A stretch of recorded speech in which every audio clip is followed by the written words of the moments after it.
Menahem yang diasuh bersama dengan raja wilayah Herodes dan Siapa? Saulus.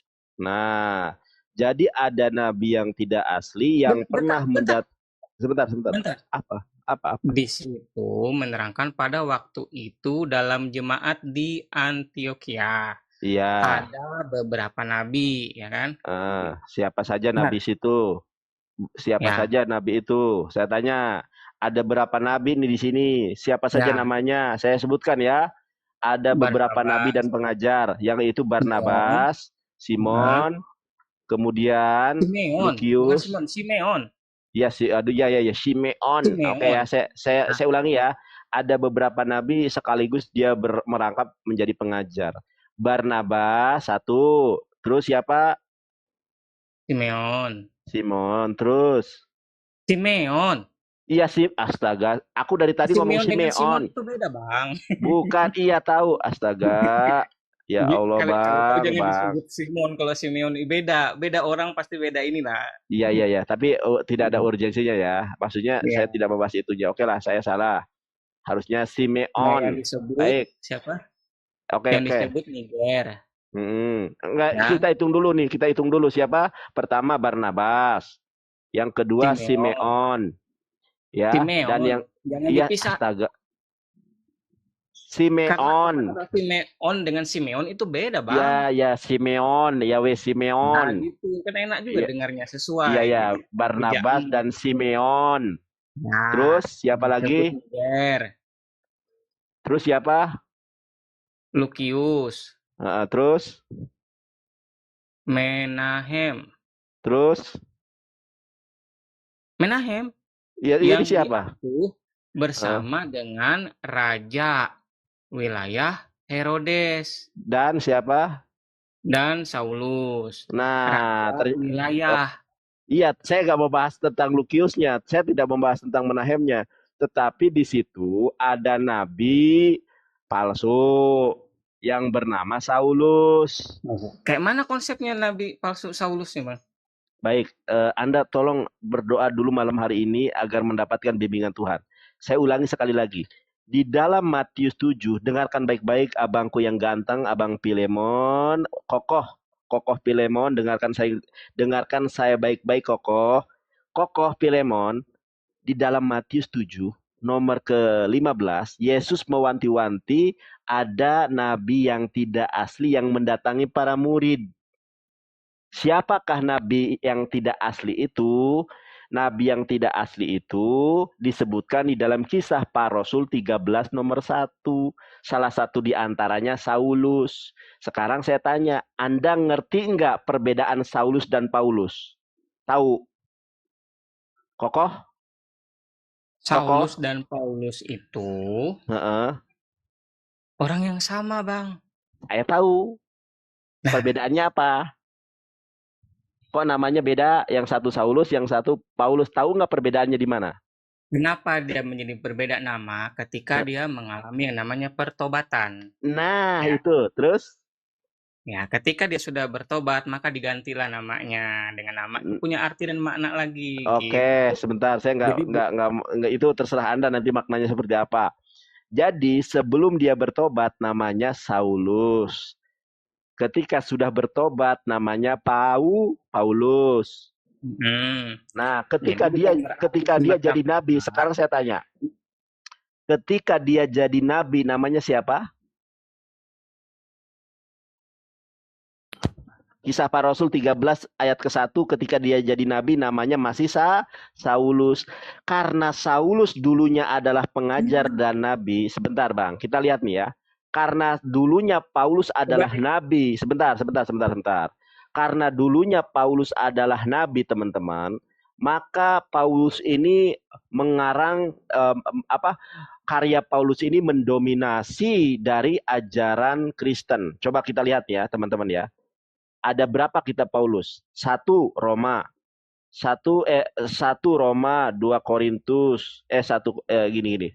Hiji, dua, tilu, opat, lima, genep, tujuh, delapan, salapan, sepuluh, sebelas, 12, 13, 14. Ada 14 kitab karangan Paulus. Sedangkan gospel 1, 2, 3, 4. Bayangkan, kenapa Paulus memiliki kompetensi membuat 14 kitab? Karena dia dulunya nabi. Sekarang gini, saya tanya sekarang kepada abang. Ya, abang buka Matius 23 nomor 15. Matius 23 nomor 15. Bentar ya Bang. Ya. Di situ aja deh Bang, kayaknya aku kalau nanti hilang lagi suaraku. Enggak hilang. Aku saja ya. Maksudnya aku sorry. Aku bukakan di sini ya. Abang kayak mana sih? Ya, sabar. Matius 23. Bentar Bang, balik Sebentar. di ayat tadi Ya, Bang, sebentar ya Bang. ini ada korelasinya sebentar. Saya nggak mau membahas sesuatu yang tidak ada korelasinya. Saya akan menunjukkan kepada Anda korelasinya Matius 23 nomor 15. Jadi Yesus sudah menjelaskan bahwa si nabi palsu ini akan akan melintasi daratan, akan ke Itali, akan ke Efesus di Suriah. Jadi dia itu melintasi daratan-daratan. Sudah dinubuatkan oleh Yesus. Ya, dan ini digenapi oleh si Paulus. Coba perhatikan di sini. Dan si Paulus ini orang Farisi. Nah, perhatikan ini. Celakalah kamu, hai ahli-ahli Taurat dan orang-orang Farisi, hai kamu orang munafik, sebab kamu mengarungi lautan dan menjelajahi daratan untuk menobatkan satu orang saja menjadi penganut agamamu, dan sesudah ia bertobat, kamu menjadikan dia orang neraka yang 2 kali lebih jahat daripada kamu sendiri. Nah, jadi tidak pernah ada, Bang, ingat ya, tidak pernah ada ahli-ahli Taurat, tidak pernah ada orang Farisi yang menjelajahi daratan di dalam misi menobatkan seseorang kecuali Paulus. Paulus dia menjelajahi daratan Eropa. Paulus menjelajahi daratan Asia hanya untuk menobatkan satu orang. Tetapi ketika dia sudah bertobat menjadi Kristen, ternyata ini salah. Dia itu masuk neraka. Nah, kita lihat juga di dalam Matius 24. Kita menafsirkan ayat dengan ayat ya. Matius 24 nomor 26. Perhatikan. Nah, Yesus sudah mewanti-wanti nih, tulisan merah nih. Jadi apabila orang berkata kepadamu, lihat ia ada di padang gurun, jangan kamu pergi ke situ. Saya tanya kepada Anda, Bang, siapakah orang yang pernah melihat Yesus di padang gurun? Saya tanya.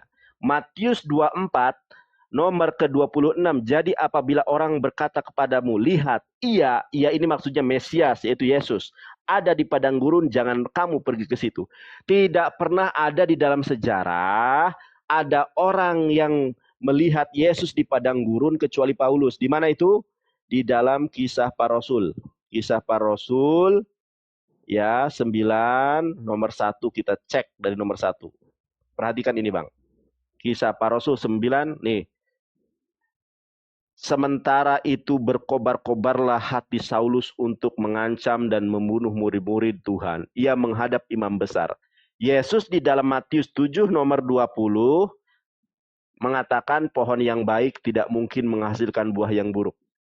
Saulus pohonnya buruk dia. Saulus pohonnya buruk. Sejak awal sudah membunuh, sudah mengancam, ya, sudah menggenosida daripada murid-muridnya Yesus. Bahkan ada namanya Stefanus itu dirajam akibat tuduhan si Paulus. Kita lihat, benar kata Yesus, pohon yang baik tidak mungkin menghasilkan buah yang buruk. Pohon yang buruk tidak mungkin menghasilkan buah yang baik. Ini pohonnya sudah buruk awalnya nih. Nah, kita lihat. Langsung ke ayat ke-7 ya. Nah, ini dari ayat ketiga. Dan dalam perjalanannya ke Damsyik, ketika sudah dekat kota itu, tiba-tiba cahaya memancar dari langit mengelilingi dia. Kemudian ayat keempatnya, ia rebah ke tanah dan kedengaranlah olehnya suatu suara yang berkata kepadanya, Saulus, Saulus, mengapa engkau menganiaya aku? Ini Saulus menyaksikan, bersaksi seperti ini, melihat Yesus di padang gurun, di Damsyik. Damsyik itu bukan daratan Eropa, daratan Indonesia yang penuh dengan hijau daun, bukit-bukit gunung, tidak ada. Di Damsyik itu gurun pasir. Nah, di ayat kelimanya, Saulus mengatakan, siapakah engkau Tuhan? Nah, ini udah mengaku bertemu dengan Yesus. Padahal di dalam Matius 24 nomor 26, waspadalah terhadap nabi palsu yang mengatakan ia melihat aku di padang gurun, tetapi itu adalah hoax. Nah ini, coba Anda perhatikan. Ini adalah entry point dari pengakuan si Paulus. Maka termangu-mangulah teman-temannya seperjalanan. Karena mereka memang mendengar suara itu, tetapi tidak melihat seorang jua pun. Maka termangu-mangulah teman-temannya seperjalanan, karena mereka mendengar suara itu, tetapi tidak melihat suara seorang pun. Di sini, kesaksiannya pertama adalah mereka memang mendengar, tetapi tidak melihat. Mendengar tapi tidak melihat. Bandingkan dengan Kisah Para Rasul 22 nomor ke-9. Nah, dan mereka yang menyertai aku memang melihat cahaya itu, tetapi suara dia yang berkata kepadaku tidak mereka dengar. Kalau di ayat di dalam pasal 9 nomor ke-7, mereka yaitu yang bersama-sama denganku tidak melihat tetapi mendengar, tetapi di sini kebalikannya, melihat cahaya itu tetapi suara yang berkata kepadaku tidak mereka dengar. Ini bertolak belakang kesaksian Paulus. Kenapa? Karena tidak ada saksinya ketika perjalanan iman si Paulus ini terjadi, nggak ada saksinya. Makanya kisahnya kontradiksi antara KPR 22 nomor 9 dengan KPR 9 nomor 7. Mau lagi membantah kalau Paulus itu nabi yang tidak asli? Hah? Filemon, mau? Nah, sekarang saya tunjukkan ayatnya. Di dalam Matius 7:20 kata Yesus, pohon yang baik tidak mungkin menghasilkan buah yang buruk. Dan pohon yang buruk tidak mungkin menghasilkan buah yang baik. Si Paulus, pohonnya sudah buruk awalnya. Sebentar. Apakah di situ ada tertuang namanya Paulus, pohon yang tidak baik, ataupun Saulus, pohon yang baik? Ada nggak di ayatnya? Sekarang saya tanya. Di dalam kisah, sebentar. Di dalam kisah para rasul, baik. Di dalam memahami Alkitab, Filemon, ada namanya metode bil ma'thur. Menafsirkan ayat Alkitab dengan ayat Alkitab yang lain, bukan dengan asumsi. Nah, sekarang saya tanya, si Paulus ini Anda tahu tidak? Bapak dan ibunya si Paulus siapa? Ada enggak Alkitab mencatat tentang bapak dan ibunya Paulus? Ada tidak? Kenapa bapak dan mamahnya si Paulus tidak dicatat? Karena dia nabi palsu. Terus kata Yesus, pohon yang baik tidak mungkin menghasilkan buah yang buruk. Si Paulus awalnya itu pohon yang buruk. Dia membunuhi, mengancam para murid Yesus. Bahkan ada murid Yesus, pengikut Yesus namanya Stefanus. Beliau gugur, martir. Karena kenapa? Dipitnah oleh si Paulus, dihasut oleh si Paulus. Sedangkan Nabi Muhammad awalnya pohon yang baik. Dari sejak mudanya, dia itu adalah Al-Amin. Al-Amin itu adalah orang yang benar, dipercaya dan dapat dipercaya. Kitab saudara sendiri menerangkan tentang keberadaan entitas Nabi Muhammad sebagai Al-Amin. Wahyu 3 nomor 14. Inilah perkataan dari Amin, saksi yang setia dan benar, permulaan dari ciptaan Allah. Jadi menurut kitab Anda, Al-Amin itu adalah permulaan dari ciptaan Allah. Lebih mulia daripada Yesus. Boleh baca Kisah Rasul 23 ayat 16? Ya silakan. Di situ Bang, minta tolong Bang. Iya, Anda bacakan dulu. Dari tadi Anda kan sudah tahu. Baik, kisah berapa tadi? Baik, kisah berapa? 23 ayat 16. Kisah para Rasul. Di slide Abang tadi tuh. Ya, jangan. Enggak, iya tahu tuh. Kisah para Rasul berapa? Ayat 16. 23 ayat 16, Bang.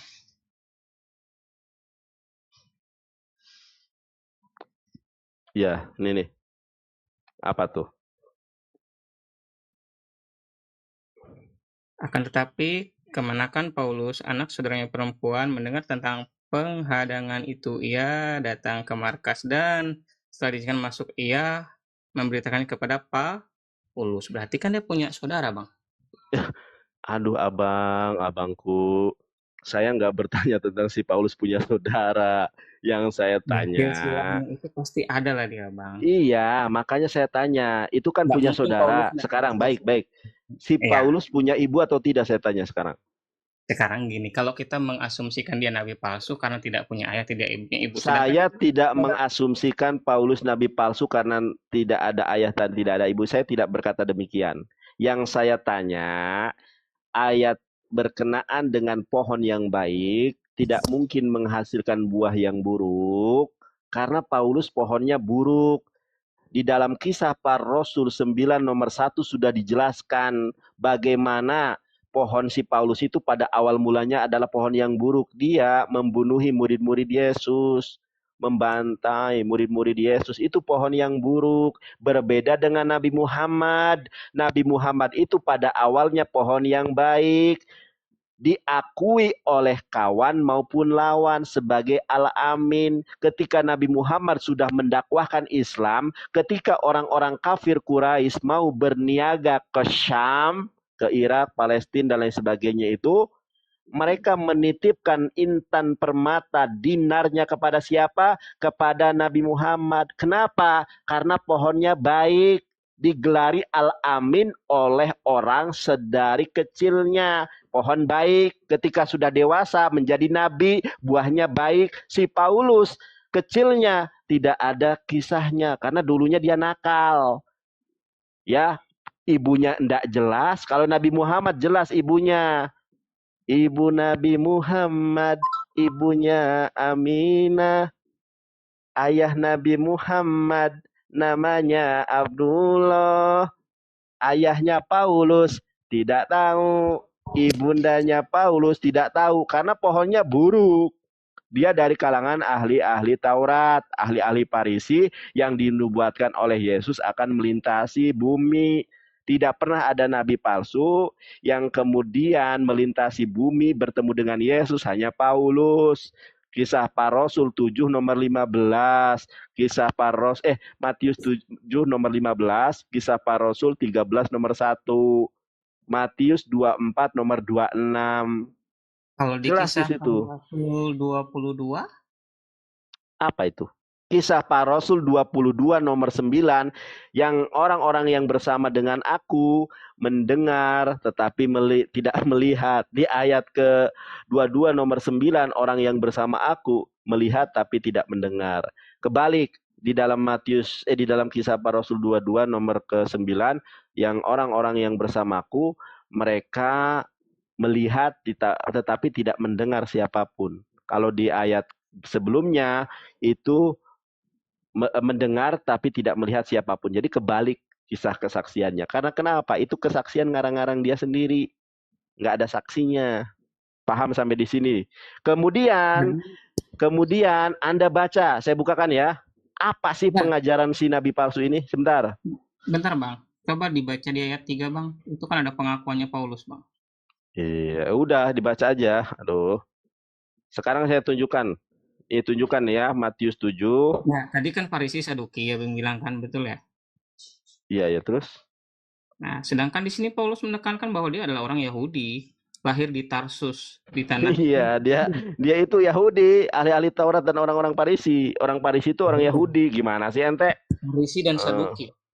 iya, dia itu orang Farisi, si Paulus itu. Orang Yahudi dia, Yahudi Farisi. Aduh, masa kamu nggak tahu? Nih, saya biar cepat ya. Matius 7 nomor 22. Inilah pengajaran si Paulus. Coba perhatikan ini. Matius 7 nomor 22. Pada hari terakhir banyak orang yang berseru kepadaku, Tuhan, Tuhan, ya, bukankah kami berbuat demi namamu dan mengusir setan demi namamu dan mengadakan banyak mujizat demi namamu juga. Tidak pernah ada nabi palsu yang mengajarkan mengatakan Yesus Tuhan, hanya Paulus. Ya, kemudian bukankah kami berbuat demi namamu? Di dalam Islam tidak ada value nubuat. Nubuat itu hanya para nabi. Sedangkan si Paulus mengajarkan tentang nubuatan. Kemudian mengusir setan demi nama Yesus. Tidak pernah di dalam Islam mengusir setan atas nama Yesus. Yang mengusir setan atas nama Yesus hanya Kristen. Dan mengajarkan banyak mujizat demi namamu juga. Tidak pernah. Ini bernubuat apa? Mengadakan mukjizat juga tidak pernah ini. Ini value-nya Kristen. Kemudian apa kata Yesus? Yesus nanti akan berterus terang. Pada waktu itulah aku berterus terang kepada mereka dan berkata, aku tidak pernah mengenal kamu. Enyahlah daripada aku, kalian semua pembuat kejahatan. Jadi orang-orang yang nantinya menuhankan Yesus, bernubuat atas nama Yesus, Yesus kaget nanti, Nabi Isa kaget. Jangkrik, aku nggak pernah ngongkon-kon nyembah aku, kok aku disembah, cocok. Gua teli gitu. Itu nanti marah Nabi Isa itu. Nanti Yesus itu marah. Makanya di sini dikatakan, nyahlah daripadaku, hai kalian pembuat kejahatan. Yesus kaget. Loh, kok aku disembah? Perasaan dulu aku mengatakan, ibdu et Allah riboni wa ribonehem, Sema Yisrael Adonai Elohinu Adonai Ehad. Loh, pas dia turun dari langit kedua, loh kok aku disembah? Kaget dia. Makanya akan dienyahkan. Enyahlah kalian, hai pembuat kejahatan. Inilah buah pengajaran si nabi palsu yang disebutkan di dalam Matius 7 nomor 15. Perikopnya pengajaran sesat. Pengajarannya seperti apa? Ayat kedua-dua. Siapakah nabi palsu itu? Dari pohon yang buruk. Awal mulanya sudah buruk. Tidak pernah ini kecuali digenapi oleh Paulus. Paham sampai di sini? Aduh, saya sampai haus nih, Anda nih. Minum dulu lah, Bang. Slow lah. Enak banget kayaknya esnya tuh. Iya. Esnya enak banget. Cerita tur kamu. Mantap lah. Iya, makasih ya. Berkah selalu. Tetapi yang itu tadi, Bang, Apa? yang Topi? Abang ini kan di ayat 9 ya, Kisah Para Rasul 22 ayat 9 ya. Betul ya? Hmm. Dan mereka yang menyertai aku memang melihat cahaya itu, tetapi suara Dia yang berkata kepadaku tidak mereka dengar. Nah, Terus? ini adalah di mana di kondisi di ayat 5 ya.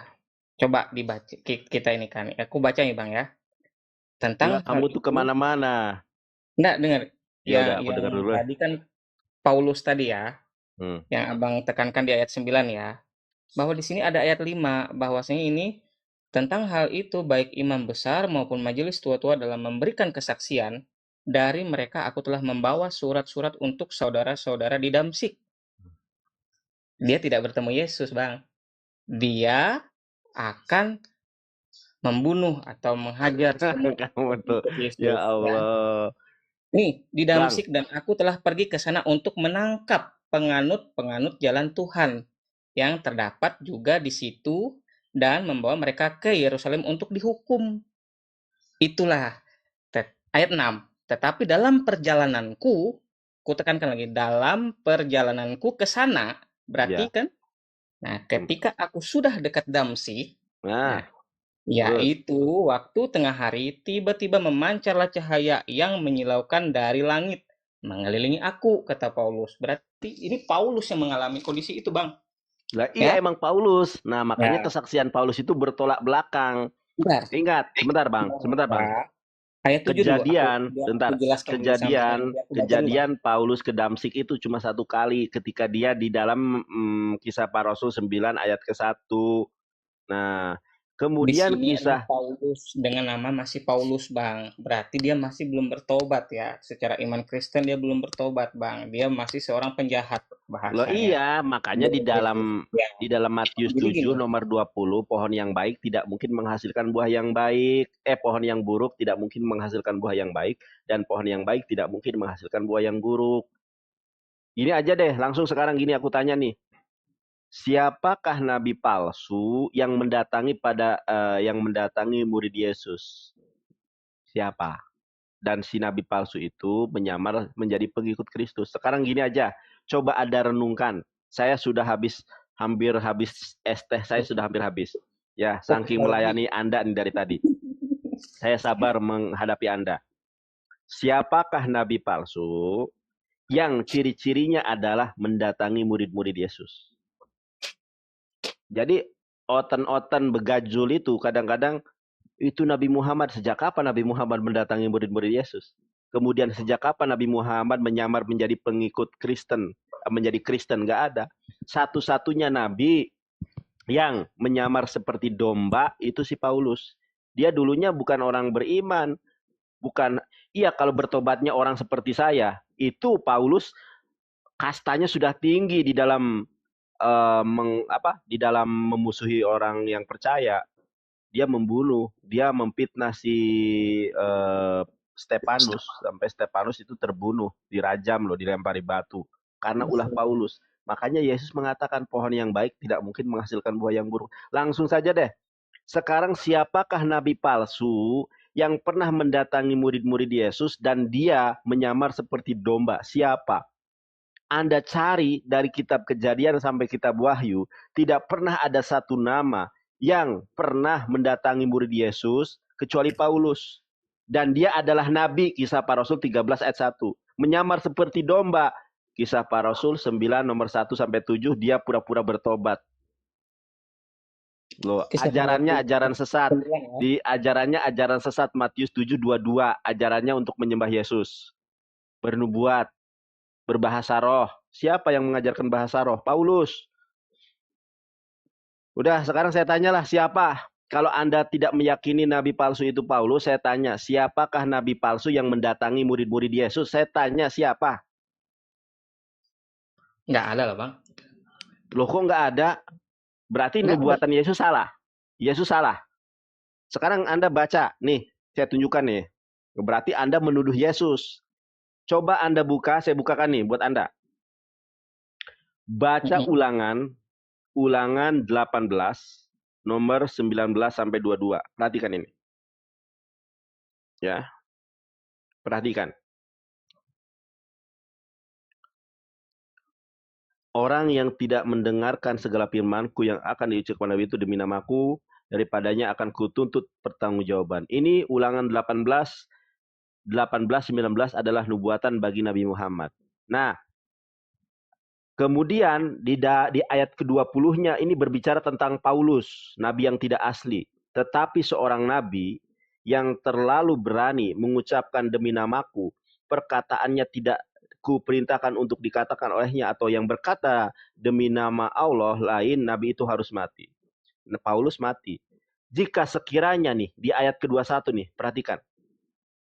Jika sekiranya kamu berkata dalam hatimu, bagaimanakah kami mengetahui perkataan yang tidak difirmankan Tuhan? Apabila seorang nabi berkata demi nama Tuhan dan perkataannya itu tidak terjadi dan tidak sampai, maka itulah perkataan yang tidak difirmankan Tuhan. Jadi kalau Anda tadi menuduh Matius 7:15 itu tidak ada nabi palsu yang mendatangi murid Yesus, berarti Anda menuduh Yesus adalah nabi yang tidak asli. Karena kalau perkataan nabi atau nubuatan itu harus tergenapi. Coba baca lagi. Ulangan 18 nomor 22. Apabila seorang nabi berkata demi nama Tuhan dan perkataannya itu tidak terjadi dan tidak sampai, maka itu perkataan yang tidak difirmankan Tuhan. Anda mau menuduh Yesus itu tidak sampai perbuatannya sehingga dia nabi yang tidak asli. Tolong jujur, Bang. Tolong jujur. Tolong jujur. Nabi yang tidak asli yang mendatangi para murid Yesus hanya Paulus. Diakui atau tidak, jujur terhadap diri sendiri atau tidak. Kalau Anda mengatakan tidak ada nabi palsu yang mendatangi para murid Yesus, berarti Anda menuduh Yesus adalah nabi yang palsu. Itu tuduhan yang sangat keji, karena Nabi Yesa atau Yesus adalah nabi kami umat Islam. Kalau Anda menuduh Nabi Isa sebagai nabi palsu, dan menuduh Yesus sebagai nabi palsu, maka Anda sudah menghujat agama Islam. Jadi di dalam Ulangan 18:22 sangat jelas bahwa nabi itu perkataannya tergenapi. Nah, sekarang saya tanya, siapakah nabi palsu yang pernah mendatangi murid-murid Yesus yang nyamar jadi Kristen? Tanya sekarang. Kalau Anda mengatakan tidak ada, berarti Anda menuduh Yesus telah berbohong. Apakah Yesus mengatakan Paulus? Gimana? Apakah Yesus mengatakan itu Paulus? Adakah seorang nabi palsu lain yang pernah mendatangi para murid Yesus dan menyamar seperti domba? Itu jawabannya. Ya. Nggak, di Kita situ kan apakah baik, dinyatakan bahwa itu Anda Paulus? pernah belajar Alkitab nggak, saya tanya? Di dalam metode memahami Alkitab itu ada ilmu hermeneutik. ada metode bil ma'thur, menafsirkan ayat Alkitab dengan ayat Alkitab yang lain. Ada premis mayor, ada premis minor. Ada ayat berbicara tentang umum, ada ayat yang berbicara tentang khusus. Ada ayat yang berbicara tentang nabi palsu, ada ayat yang berbicara tentang identifikasi nabi palsu tersebut. Matius 7:15 berbicara tentang nabi palsu yang datang kepada para murid Yesus. Tidak pernah ada di dalam sejarah Alkitab nabi palsu yang mendatangi para murid Yesus kecuali Paulus. Apakah Paulus itu nabi sebelum dia bertobat? Nabi. Di mana Kisah Para Rasul 13 nomor ke-1. Apakah dia menyamar seperti domba? Iya. Kisah Para Rasul 9 ayat 1 sampai 7. Dia pura-pura beriman. Dia pura-pura beriman kenapa? Kisahnya bertolak belakang. Kisah Para Rasul 22 nomor 9 berbicara apa? Kisah Para Rasul 9 nomor 7 kesaksiannya berbeda dengan Kisah Para Rasul 22 nomor 9. Karena dia nggak ada saksinya, dia pura-pura itu. Paham? Nggak paham juga. Aduh. Nggak paham juga. Tobat aja, Bang. Kokoh. Kalau Anda tidak bertobat nanti diusir oleh Yesus. Matius 7:23 loh. Sangat jelas kata Yesus. Nyahlah kalian, hei pembuat kejahatan. Matius 24 ayat 4 sampai 5. Ya udah baca lah. Capek aku, Bang. Injilin kamu kok capek ya. Aku lebih baik injilin si Herdi gitu kan. Ngeleng-ngeleng. Mana si Herdi? Gak berani naik tuh ya. Enggak apa-apa lah Bang, ini kita sharing lah. Kayak mana orang bisa ini kalau enggak dengan Hmm. sabar diinjili. Iya, aduh. Aku Nah, harus sabar ya menginjili nah kamu ya. itulah, makanya kita tuh harus Ya berbagi ilmu. Allah. Ya Sesuatu yang baik astagfirullahaladzim. Ya itu dibagikan dengan Allah. baik, jangan Ya dengan paksa. Allah, aku Ya. ternyata mendapatkan hikmat dari orang Kristen. Aku sampai putus asa ya, capek, lemas menghadapi kamu, nggak ngerti-ngerti dari tadi. Tetapi kamu menyatakan sabar, Bang. Seolah-olah Allah itu ingin mengatakan, Nandar tuh orang Kristen aja bilang sabar, masa kamu nggak mau sabar menyampaikan kebenaran Islam? Ya baik. Gitu ya. Hah, hah, doh. Jadi gini, hal nabi palsu yang dimaksudkan itu, ya, itu bila mana nanti di akhir zaman akan ada ya, akan digenapi juga ya, akan ada nanti yang mengatakan akulah Mesias, akulah ini, akulah itu, dan mengatakan ini mujizat yang kunyatakan, ini mujizat ini kan. Itulah nanti nabi-nabi palsunya, Bang. Gitu, bukan di masa Paulus maupun Saulus datang kepada murid-muridnya. Bang, aing iya bang, gini bang, gini bang, gini nih. Ntar aku tadi sudah jelasin sama si Herdi nih, aku jelasin ke kamu bang. Ya, aduh, ya Allah, masya Allah. Masya Allah. Iya ya, sebentar ya. Robbana zolamna anfusana wa ilam tagfir lana wa tarhamna lanakunanna minal khasirin. Matius 7 nomor 15. Nih bang, aku bacakan dalam bahasa Ibraninya ya. Di sini ditulis begini bang. Hijaharu min nabi ay hasyeker habaim alaihem.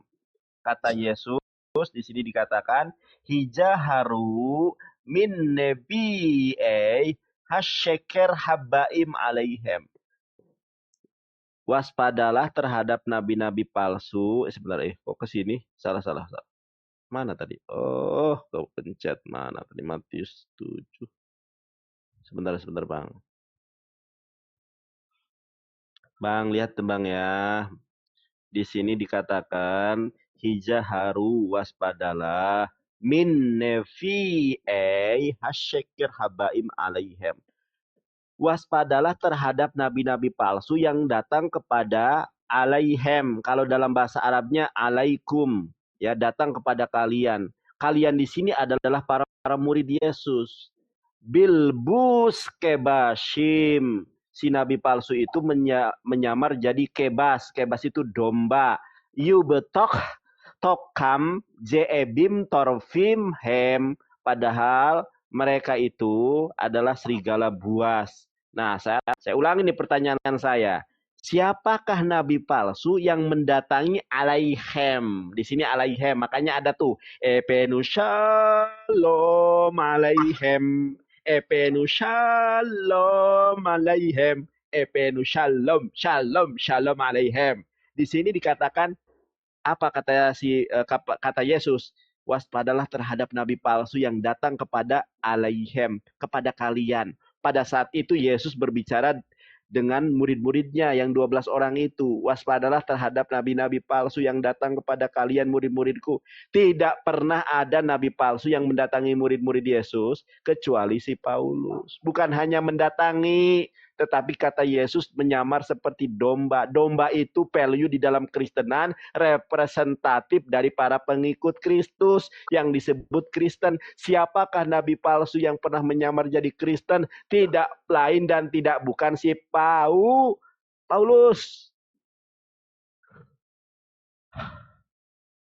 Paham? Kokoh, paham nggak Koh? Ya, saya paham. Iya. Saya mengerti maksudnya. Iya. Tapi Ya udah, abang bertobat kalau sudah paham. Itu jelas tidak Paulus loh.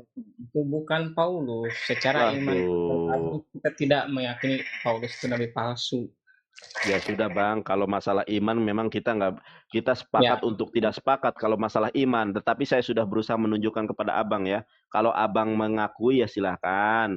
Kalau abang tidak akui ya mudah-mudahan teman-teman yang di bawah sadar dan paham apa yang saya sampaikan. Ya, udah gitu ya bang ya. Baik, terima kasih juga buat sharing-sharingnya. Iya, makasih bang. Adakah kopi lagi? Saya sampai capek saya sumpah ngadapin kamu bener.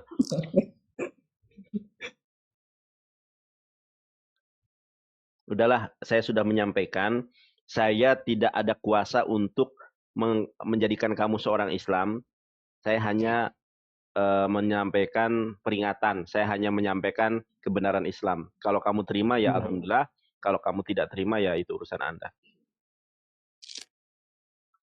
Saya bersyukur bisa bersharing-sharing sama abang dan Iya. juga mendapatkan sharing informasi itu Iya, juga dipikirkan baik-baik bang ya. Tolong dipikirkan baik-baik bang. dipikirkan. Kristen mengklaim agamanya benar.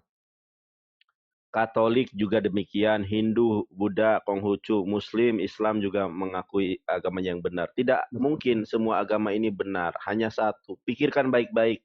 Pikirkan baik-baik. Direnungkan ucapan saya tentang si Paulus itu. Memang hanya satu bang, karena Tuhan itu esa bang. Iya makanya, loh, Anda tahu Tuhan itu esa, kenapa menyembah Yesus? Hah? Karena Yesus itu ya Tuhan kita. Ya udahlah. Nanti di sesi berikutnya ya aku coba variasi ya, sensasi yang lainnya ya. Coba aku naikkan yang lain ya. Makasih ya. Kokoh Filemon. Ya ya. Direnungi ya Filemon ya. Yo.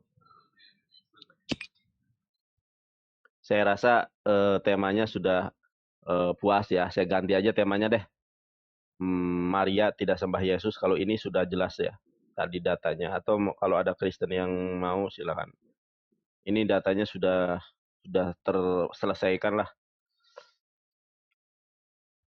Bentar.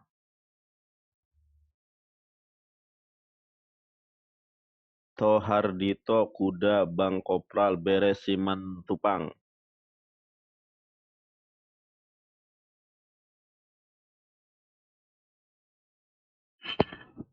Halo. Beres Siman-Tupang, Muslim apa Kristen? Oh, saya pengikut Kristus. Pengikut? Kristus. Pengikut Kristus. Iya. Loh, kok bisa Anda Kristen? Yesus nggak pernah kenal Kristen loh. Hah? Yesus nggak pernah kenal Kristen. Apa arti Kristen? Pengikut Kristus. Ya sudah. Sekarang saya tanya, ada orang yang diurapi itu? Kita kembali ke topik apa topikmu? Topiknya apa? Topiknya ini apa? Apakah Paulus nabi palsu atau Maria tidak menyembah Yesus? Yang mana topiknya? Baik, mungkin ada hal yang berbeda dari Anda.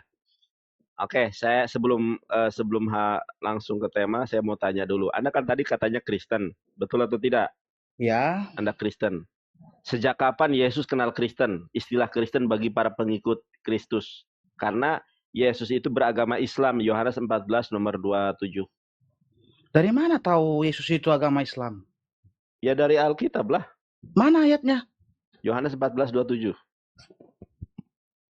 Yohanes 14 ayat 27. 27. Bentar. Oke, biar saya buka. Ya, kamu kan ada Alkitab tuh, coba dicek. 14 ayat 7. 27. Ayat Astaga. 27. Damai sejahtera ku tinggalkan bagimu, damai sejahtera ku berikan kepadamu, dan apa yang ku berikan tidak seperti yang diberikan oleh dunia kepadamu. Janganlah gelisah dan jangan gentar hatimu. Mana di situ dibilang Islam? Mana Oh, katakan Muslim? kamu Nggak tahu ada. Islam itu apa? Kamu tahu Islam itu apa? Apa Islam rupanya? Oke, saya tunjukkan ya. Islam itu adalah apa? Ini saya tunjukkan. Ntar, jangan terguncang ya. Oh, tenang, enggak. Kita kan Ya, enggak sekali lagi ketemu kan? cup. Ya udah sabar. Kamu katanya iya, tenang. Tapi nada suaramu itu loh. Enggak, soalnya saya 1 jam lebih nunggu tadi mau naik. Oh ya, mohon maaf tadi karena itu juga lama sih. Siapa itu? Filemon. Sabar ya. Islam. Nih.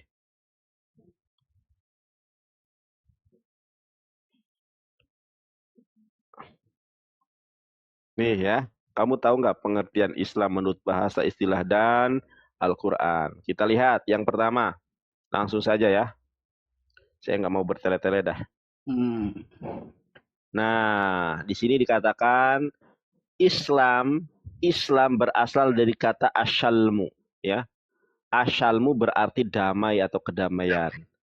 Dalilnya Quran surat 8 ayat ke-61. Nandar, Yesus bukan hanya mengatakan damai sejahtera. Yesus tidak hanya mengatakan damai, Nandar. Jadi kalau Islam itu damai, di situ Yesus mengatakan damai sejahtera. Di mana itu? Kita lihat. Ya, pengertian Islam itu apa Islam? Nah, ini ya. Islam berasal dari kata shalom dalam bahasa Ibrani, salam dalam bahasa Arab. Apa artinya? Salam berarti selamat atau sejahtera. Sebagaimana dalilnya Quran surat Maryam ayat 19. Qala salamun alaika sa'astaghfiru laka rabbi innahu kana bi hafiya.